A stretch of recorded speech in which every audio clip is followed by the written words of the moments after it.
और वर्क और एनर्जी के बाद जो नेक्स्ट चीज़ है वो आ जाती है हमारे पास पावर।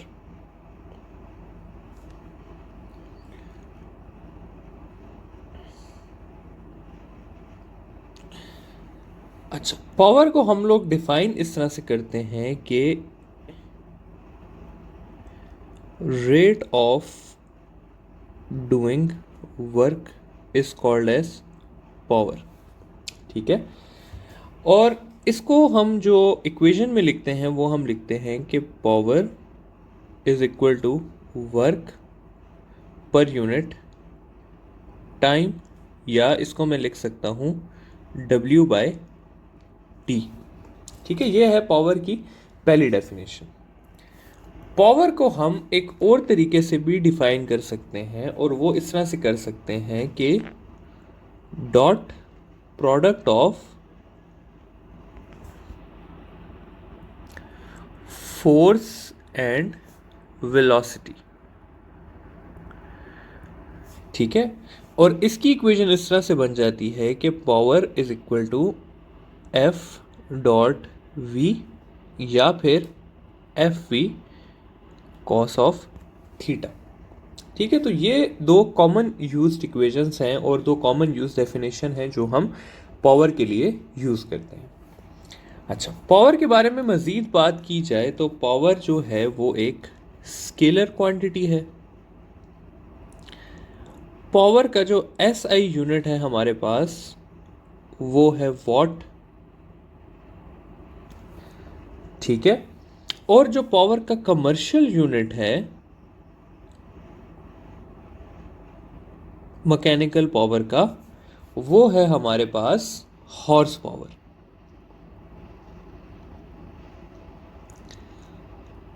और 1 हॉर्स पावर जो होता है वो इक्वल होता है 746 वॉट्स के।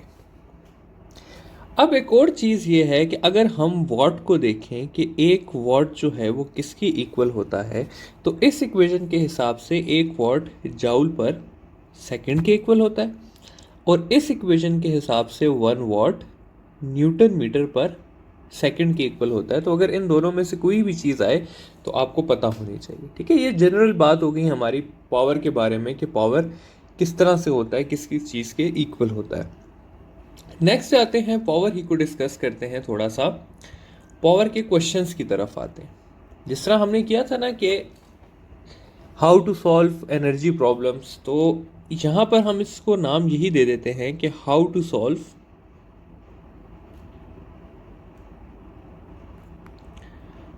Power problems. ठीक है, तो इसका जो बेसिक्स हैं वो वही हैं जो हमने पहले पढ़े थे। ठीक है, कि पावर जो है वो किसके इक्वल है, वर्क बाय टाइम के इक्वल है। वर्क क्योंकि गेन इन एनर्जी होता है, तो यहाँ पे मैं लिख सकता हूँ काइनेटिक एनर्जी पर यूनिट टाइम, या मैं काइनेटिक एनर्जी की इक्वेशन लिख सकता हूँ ½ mv² डिवाइडेड बाय टाइम, या मैं लिख सकता हूँ potential energy divided by time, या mgh पर यूनिट टाइम, या ½ kx² पर यूनिट टाइम, और फाइनली मैं इसको लिख सकता हूँ FV cos थीटा भी। ठीक है, तो ये सारी इक्वेशंस हैं जिसके थ्रू हमसे पावर के बारे में पूछा जा सकता है। फॉर एग्जांपल एक सवाल कर लेता हूँ कि एक वाटर पंप है हमारे पास। ठीक है, ये हमारे पास एक वाटर पंप है, और ऊपर एक हमारे पास वाटर टैंक है। ठीक है, इस टैंक की जो वॉल्यूम है वो है 100 लीटर्स, और ये टैंक ज़मीन से पड़ा हुआ है 100 मीटर ऊपर। ठीक है, और इस टैंक को फिल करने में, मतलब ये जब टैंकी से ये आपका वाटर पंप स्टार्ट होता है तो ये फिल करने में हमारे लगते हैं 1000 बल्कि 100 सेकेंड्स, या इसको चलें 1000 सेकेंड्स कर लेते हैं।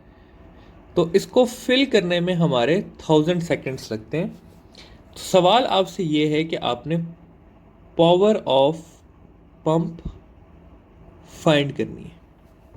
ठीक है, अब वही जिस तरह हम देखते आए हैं सारा ओके किस तरह से हम करते हैं, तो हमसे क्या फाइंड करना है, पावर। तो पहली चीज़ दी हुई है हमें पावर, दूसरी चीज़ दी हुई है हमें हाइट, तीसरी चीज़ दी हुई है हमें वॉल्यूम, और चौथी चीज़ दी हुई है हमें टाइम।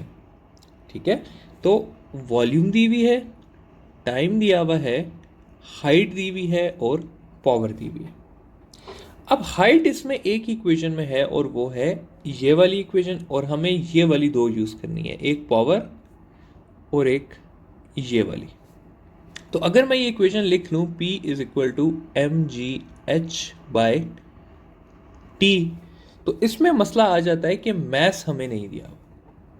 ठीक है, लेकिन क्या है, वाटर है और लीटर्स हमें दिया हुआ है। तो वाटर के केस में क्योंकि डेंसिटी जो है वो 1 होती है, इसलिए 1 लीटर जो है वो 1 kg के इक्वल होता है। तो 100 लीटर्स अगर हमें दिया हुआ है तो कितना होगा, 100 kg ही होगा। ठीक है, तो यहां से अगर मैं आगे चीज़ इसको लेके चलूं तो मैं लिख सकता हूं मैस की जगह 100 kg, जी की जगह ये, फिर नीचे 100, और टाइम हमें दिया हुआ है 1000 सेकेंड्स। तो पावर आ जाएगी हमारे पास 100 वॉट्स। ठीक है, तो इस पंप की पावर कितनी थी, 100 वॉट्स थी। तो आई होप कि ये चीज़ आपको समझ आ गई होगी कि पावर के क्वेश्चंस को किस तरह से डील करना है। बाकी जो पिछली एग्जांपल्स थी वो सारी भी आप इस पे अप्लाई कर सकते हैं। ठीक है, अगर सिर्फ आपको टाइम दिया हो तो आप इनको इजीली कर सकते हैं। फाइनली आ जाते हैं ग्राफिकल एक्सपेक्ट पे। तो ग्राफिकल एनालिसिस देख लेते हैं थोड़ा सा।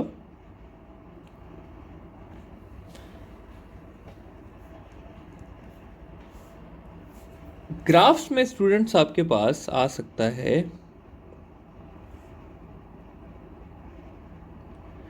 एक, आपके पास आ सकता है WT ग्राफ। ठीक है, और एक आ सकता है आपके पास FV ग्राफ मैकेनिकल में। मैकेनिकल पावर के लिए आपके पास दो किस्म के ग्राफ्स आ सकते हैं, WT ग्राफ और FV graph.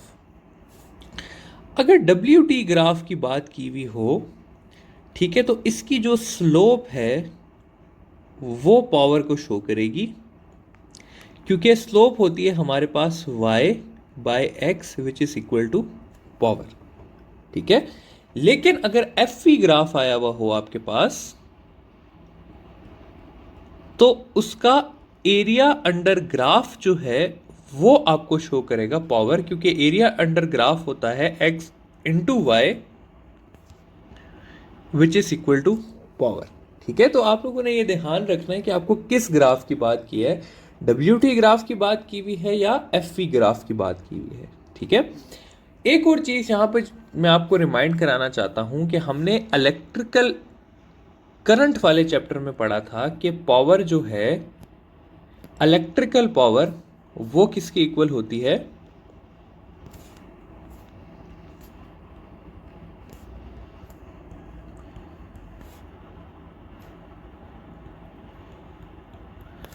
Electrical power equal होती है area under graph of potential and current graph. ठीक है, सॉरी यहां पर,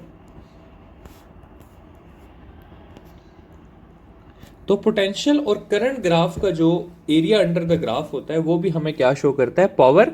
लेकिन कौन सी पावर, इलेक्ट्रिकल पावर। ठीक है, तो मैकेनिकल पावर की अगर बात की हो तो वर्क टाइम ग्राफ और FV ग्राफ से हमें पता चलता है, और अगर इलेक्ट्रिकल पावर की बात की हो तो वो हमें VI ग्राफ से पता चलता है। ठीक है, तो आई होप कि ये पावर की सारी चीज़ें आप लोगों को समझ आ गई होंगी।